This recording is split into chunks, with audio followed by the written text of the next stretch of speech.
Soalan saya nombor 2. I was thinking about Balikpapan. Itu sebab saya senyum. Sikit saya tersasar. Sila Menteri. Tan Sri Yang di-Pertua, pendaratan ikan marin di pangkalan Balik Pulau adalah sebanyak 8,090 tan metrik pada pagi tahun 2011, iaitu 25% daripada pendaratan ikan marin di daerah Barat Daya Timur Laut Negeri Pulau Pinang. Usaha telah dilaksanakan oleh Jabatan Perikanan Malaysia dan Lembaga Kemajuan Ikan Malaysia untuk menambah hasil para nelayan di daerah Barat Daya Timur Laut dan kawasan sekitar, antaranya adalah melalui A. Pembinaan tukun tiruan, B. Program kesedaran tentang sumber perikanan, C. Pinjaman daya nelayan, dan juga D. Insentif hasil tangkapan. Terima kasih. Terima kasih Timbalan Menteri. Belum lagi, baru nak jawab. Sila, boleh pulang. Nak jawab lagi. Okay. Terima kasih Timbalan Menteri. Timbalan Menteri, saya sebenarnya secara sengaja, Mak Menteri, pada 27 bulan Mac 2012 tahun yang sama, saya tanya soalan yang sama. Di sini jawapan dia berbeza daripada yang Mak Menteri jawab pada saya pada 27 Mac 2011. Mak Menteri, saya ingin merujuk Mak Menteri kepada YouTube Pulau Betung Fisherman Fuming Over Trespassing, Angry Fisherman Balik Pulau. Dah lama dah dalam ni. Mak Menteri, di dalam merancang mengenai menambah hasil tangkapan nelayan di Balik Pulau, ada satu pantun Tan Sri Speaker, nama dia Balik Pulau Teluk Kumbak Bayar Lepah, sana terpelau sini terlepah. Maksud dia apa yang Timbalan Menteri, di dalam merancang tukun lah apa semua ni, saya tanya soalan yang lain pula kepada perkara berkaitan. Jadi mohon, ini soalan saya. Saya bertanya Menteri mengenai rungutan nelayan yang saya katakan tadi tu, Angry Fisherman Balik Pulau. Apa itu bahasa terpelau tu? Terpelau ni dia nanti ni pukat tunda ni, pukat tunda, terpelau ni. Terpelau terlepas. Timbalan Menteri, jawapan Menteri mengenai isu rungutan utama, ya, bukan tukun tu satu hal, tapi dia kata masalah pukat tunda. Dikatakan di sini, dengan izin saya baca Tan Sri, secara purata APMM melakukan penahanan sebuah bot pukat tunda yang melakukan aktiviti haram setiap hari pada tahun lepas. Jumlah ini tidak termasuk bot pukat tunda yang telah diharamkan penggunaannya di bawah Akta Perikanan 1985, iaitu bot-bot pukat tunda Sorong dan pukat tunda Apollo. Jadi Timbalan Menteri, di dalam Timbalan Menteri merancang perkara untuk tukun dan sebagainya, rungutan yang saya dikatakan sering kali hampir 20 tahun lebih ialah pukat tunda yang gagal ditangani oleh kerajaan. Jadi soalan saya, sejauh mana Kementerian Pertanian dan juga sekarang ni APMM, ya, seiringan di dalam menangani isu ini? Kerana kalau tidak, saya katakan tadi yang macam kinabatangan tadi, terlepas dan terpelau tu, maksudnya kira ialah hasil tangkapan orang lain dapat, terutama mereka yang haram itu. Mohon penjelasan. Menteri, fokus isu pertanian, jangan isu talam. Yang berhormat, saya juga ingin peringatkan bahawa Yang Berhormat juga membangkitkan banyak isu lah mengenai pembangunan di Pulau Pinang. So saya harap Komtar BES tu dapat diselesaikan lah. Yang Berhormat, nombor 1, mengenai insentif hasil tangkapan ikan Parlimen Balik Pulau. Kita melihat data lah yang saya ada ni. Saya mengetahui bahawa terdapat isu mengenai vessel pukat tunda. Tetapi mengikut data yang kita ada, memang terdapat peningkatan daripada insentif hasil tangkapan untuk ikan Parlimen Balik Pulau. Maka ia menunjukkan bahawa memang terdapat dengan izin landing that is increased. Mengenai isu pukat tunda, Kementerian Pertanian dan Industri Asas Tani melalui Jabatan Perikanan Malaysia telah mengambil beberapa pendekatan untuk mengawal aktiviti perikanan di Parlimen Balik Pulau. Antara langkah atau usaha yang dijalankan adalah menjalankan rondaan secara berskala untuk pemantauan siasatan dan risikan, mengadakan operasi bersepadu dengan agensi penguatkuasaan maritime yang lain, dan juga membina 2 stesen pemantauan jabatan di lokasi yang strategik, iaitu kawasan perairan yang sering berlaku pencemaran seperti di Teluk Bahang dan Teluk Kumbah. Pada tahun 2012 terdapat anggaran 19 buah vessel pukat tunda telah ditahan di Pulau Pinang di bawah Akta Perikanan 1985, dan pada tahun 2011 juga terdapat kes sebanyak 21 dan 2010 sebanyak 30. Kita sentiasa inginkan kalau boleh selesaikan masalah ni, kerana tujuan kementerian kita adalah untuk meningkatkan hasil tangkapan nelayan. Maka kerajaan selain daripada mengadakan skim insentif tangkapan, juga tahun bajet 2013 ini memperkenalkan skim insurans nelayan untuk menjaga kebajikan mereka, di mana jika terdapat sebarang kematian apabila mereka bekerja, walaupun yuran insurans yang mereka bayar RM100 saja, tetapi pampasan yang mereka dapat adalah sebanyak RM100,000. Sekian, terima kasih. Sri Gading. Assalamualaikum warahmatullahi wabarakatuh. Terima kasih yang berhormat Speaker, Tan Sri Speaker. Saya tidak menjurus pada balik pulau je, Tan Sri, tapi menjurus kepada bagaimana baiknya Kerajaan Barisan Nasional. Ini yang Permatang Pauh kena dengar soalan saya ini. Golongan yang dikatakan susah dan termiskin ialah golongan nelayan. Maka itu sebab dalam bajet kita kekalkan terus bantuan RM200 sebulan. Lepas tu insentif 10 sen hingga 20 sen hasil tangkapan sekilo.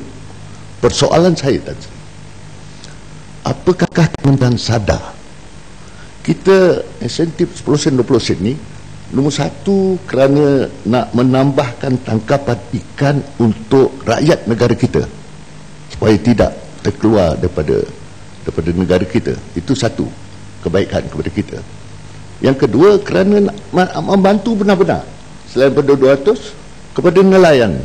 Sadar pun tidak kementerian ada orang tengah yang mengambil ngompol ikan ini, dan tuntutan 10 sen 20 sen ini jatuh ke tangan orang tengah, tidak kepada nelayan. Jadi persoalan saya, apakah kementerian sadar tentang kegiatan-kegiatan haram yang menafikan hak nelayan yang sepatutnya, yang patutnya nelayan menerima, tapi kalau ada, jadi hasrat kerajaan nak membantu nelayan dalam golongan yang susah ini tidak tercapai, Tan Sri. Ini jadi boleh tak agak pihak kementerian menjawab sadar atau tidak, dan bagaimana kalau ada nak mengatasi supaya bantuan ini benar-benar sampai ke tangan yang sewajarnya. Terima kasih Tan Sri atas kesabaran mendengar soalan tambahan saya, Tan Sri. Terima kasih yang berhormat Tan Sri Yang di-Pertua. Mengenai soalan tambahan, sebenarnya insentif tangkapan yang dibayar ni, kalau yang berhormat mempunyai maklumat, kita sedia menerima. Tetapi pada masa ini dari segi kadar kita membayar insentif ni adalah direct masuk ke akaun nelayan tersebut. Maka dari segi ketirisan orang tengah tu, mungkin terdapat kes-kes yang terpinggir atau bukan secara berleluasa lah. Kalau terdapat kes-kes tertentu tu, kita harap yang berhormat boleh tujukan kepada pihak kementerian. Dan memang benar dari segi insentif dan allowance sara hidup dan baru-baru insurans ini memang adalah untuk menjaga kebajikan nelayan. Terima kasih. Tan Sri, boleh minta soalan tambahan satu tentang perikanan? Minta jasa Tan Sri. Pendek saja, 1 minit saja Tan Sri. Tentang perikanan. Sila. Okey, terima kasih Tan Sri. Di sini saya nak tanya Timur Menteri, adakah kementerian menyelali mengenai kejadian ikan-ikan mati di perairan Penggeran Johor? Adakah siasatan telah dilakukan mengapa kejadian ini boleh berlaku setelah laporan DEIA diluruskan? Bilakah laporan penuh siasatan boleh diperolehi? Sekian, terima kasih. Menteri, soalan itu tidak ada kaitan langsung dengan soalan saya. Kalau dia mau jawab boleh, kalau dia tidak jawab pun boleh. Saya cuma ingatkan, yang berhormat salam jangan campur.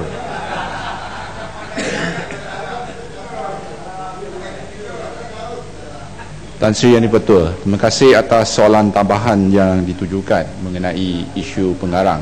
Nombor satu, saya belum mendapat maklumat lah mengenai isu tersebut, dan saya berharap kalau Yang Berhormat mempunyai maklumat tersebut memandangkan Yang Berhormat begitu prihatin dan menjaga pengarang, saya harap jangan lupa Parlimen Bakri. Terima kasih. Yang Berhormat Datuk Raimi bin Ongge Tenom. Terima kasih Sri Yang Dipertua. Soalan saya nombor 3.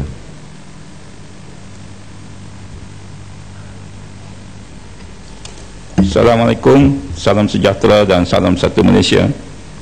Tuan Yang Dipertua, untuk makluman ahli yang berhormat, sehingga 30 September 2012, daripada 34,952 guru yang berasal daripada Sabah, seramai 31,165 orang anak tempatan Sabah bertugas sebagai guru di negeri Sabah sendiri. Maksudnya di sini hanya 3,787 orang sahaja yang bertugas di Semenanjung. Daripada jumlah tersebut, seramai 20,286 orang guru bertugas di sekolah rendah dan 10,879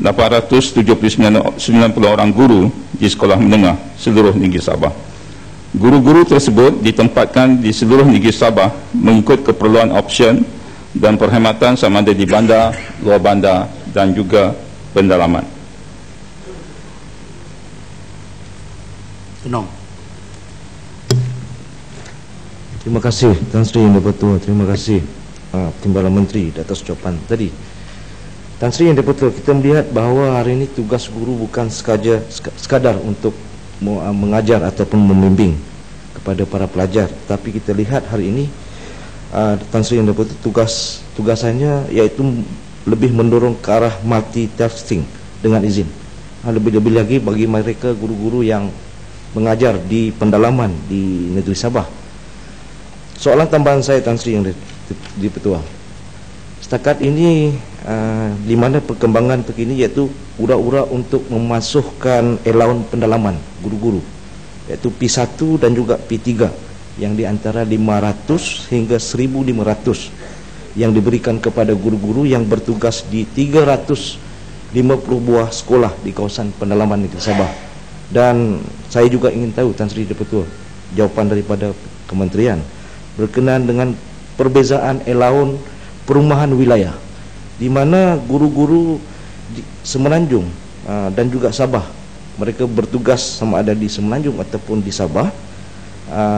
Kepada guru-guru Semenanjung, mereka bertugas, mereka menikmati allowance perumahan wilayah sebanyak 830 ringgit bagi guru berjazah, sementara guru diploma sebanyak 720. Tan Sri Dipertua, sementara mereka yang datang daripada Sabah dan bertugas di Semenanjung, mereka menikmati allowance perumahan wilayah sebanyak RM600 dan juga RM250.